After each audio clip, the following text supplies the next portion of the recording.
예, 안녕하십니까. 이름은 민병관이고요. 카페 닉네임 제가선입니다.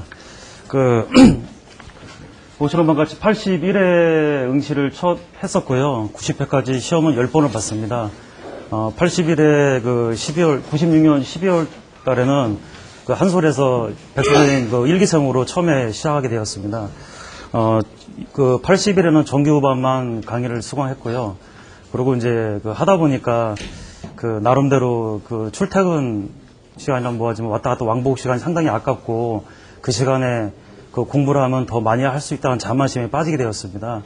그러다 보니까 이제 첫 시험에는 52점대로 불합격했고요. 2, 3회차 걸쳐가면서 점수 기복도 있었고 나름대로 집안이 좀 사고로 인해서 공부를 포기할 경우도 있었습니다. 그래서 이제 저는 중간에 이제 백 선생님 전화를 받고 모의고사반 다시 수강을 해가지고 다시 정리를 하는 계기가 되었습니다.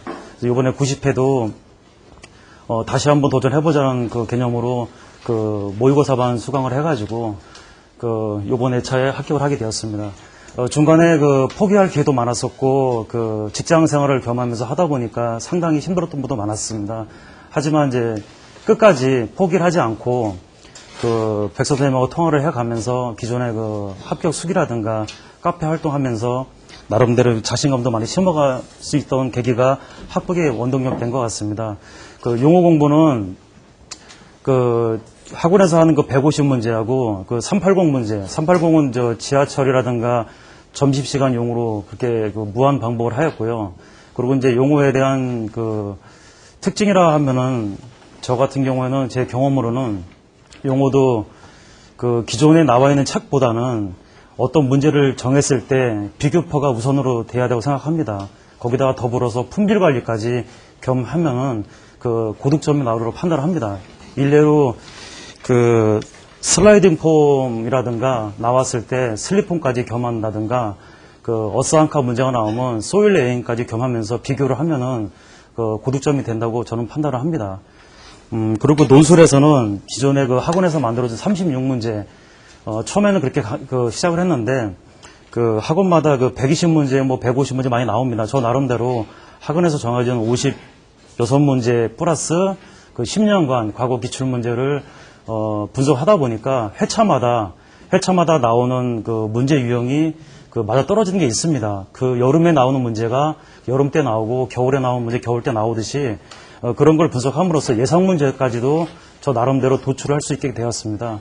학원 문제에다가 제 본인의 예상 문제, 기출 문제 분석을 통해서 그렇게 준비를 하였습니다. 논술에서는 저 같은 경우에는 결론하고 개요에서 상당히 부각을 많이 시켜야 된다고 생각합니다. 기존에 결론이나 개요란 문제들이 시중에 나오는 책들은 많이 함정에 있다고 생각합니다. 누구나 다 쓸 수 있는 문제이기 때문에 본인의 주장이랄지 어필할 거랄지 그걸 좀 부각을 하시는 게 플러스 요인이 된다고 저는 생각을 합니다. 참고로 내용 중에 우리가 기존으로 학원에서 하는 스타일에다가 본인만의 특화를 한다면은 품질 관리 사항이랄지 학원에서 강의 때마다 중요한 포인트랄지 그런 거를 어필을 해주시면은 채점관 교수분들께서 더 플러스 요인이 되지 않았나 싶습니다. 그래서 저 같은 경우도 이번에 용어가 65점 정도 넘게 나왔는데요. 그런 원인들이 회차별로 분석을 하다 보니까 제 나름대로 아까 서두에 말씀드렸듯이 그런 문제들이 작용하지 않았나 생각이 싶습니다. 그리고 저 같은 경우는 시험을 10회 보면서 공부를 하든 안 하든 무조건 매 시험을 봤습니다. 그리고 요 마지막 모의고사도 사실은 공부를 못했습니다. 마지막 모의고사는 사정이 있어서 6일 공부하고 시험을 봤는데 운 좋게 합격을 했고요.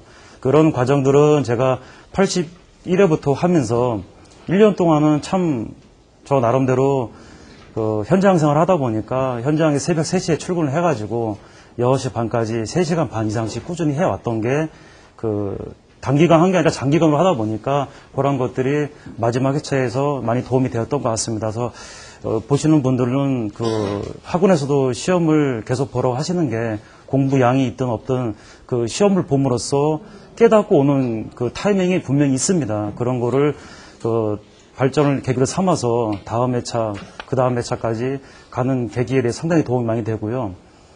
그리고 저 같은 글씨를 상당히 못 씁니다. 제 글씨체는 뭐 너무 악필이라서 제가 이제 썼을 때도 못 알아볼 정도였었는데 그 원인 분석을 해보니까 그 소설책만으로 현장 경험만 17년 가까이 있다 보니까 문제가 나오면 아는 것은 많았습니다. 근데 그거를 채점관들한테 어떻게 표현하는 거에 따라서 저의 단점이었었던 것 같습니다. 글씨를 못 쓰든 잘 쓰시는 간에 그 매 회차마다 그 문제의 포인트를 아셔야 되고요. 그 포인트에서 저는 중요한 키워드는 메모 박스를 그렸습니다. 그래서 글씨를 못 씀으로써 채점관들이 다 읽을 수도 없는 분량이지만 그 포인트를 부각시킴으로써 채점관들 눈을 좀 편하게 하고자 그렇게 많이 준비를 했습니다. 그래서 요번에 90회차는 매 교시마다 답안지를 더 달라고 해서 17페이지까지 썼고요.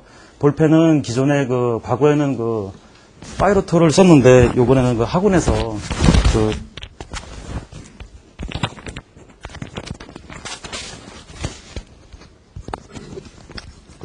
다 아실 겁니다. 요 볼펜을 많이 사용을 했고요. 요거를 사용하다 보니까 그 속도가 제 시간당은 1시간 과목 볼 때 한 2분 정도 좀 속도가 났습니다. 물론 단점은 볼펜 똥이 좀 많이 나면 단점인데요. 그렇게 준비를 했고요. 여기 제 나름대로 여기 계신 분들은 기숙사 공부를 하시면 50%는 합격을 하신 겁니다. 그리고 학원을 선택하셨다 그러면은 99%는 합격을 하신 겁니다. 물이 끓을 때 100도씨에 끓습니다. 전기기관차 수증기 게이지 온도가 212점이 돼야 기관차는 움직입니다. 물 온도가 99점이라든가 전기기관차 수증기 온도 게이지가 212도면은 기관차는 움직이지가 않습니다. 1%에 대해서 여기 계신 분들은 용기와 집요함으로 극복을 하셔야 됩니다. 1%에 도전하시려면은 꾸준히 도전하십시오. 설령 하시다가 안 되시면 또 도전하셔야 됩니다. 그러면 여기 계신 분들은 1%에 들어갈 수 있고 넓고 큰 길을 향하여 달리실 수가 있습니다. 끝까지 포기하지 마시고 도전하시면 반드시 되는 시험입니다. 여기 계신 분들은 그렇게 되리라고 생각을 하고 저도 또한 이 자리에 서게 됐습니다. 이것으로 마치겠고요. 질문 좀 받겠습니다.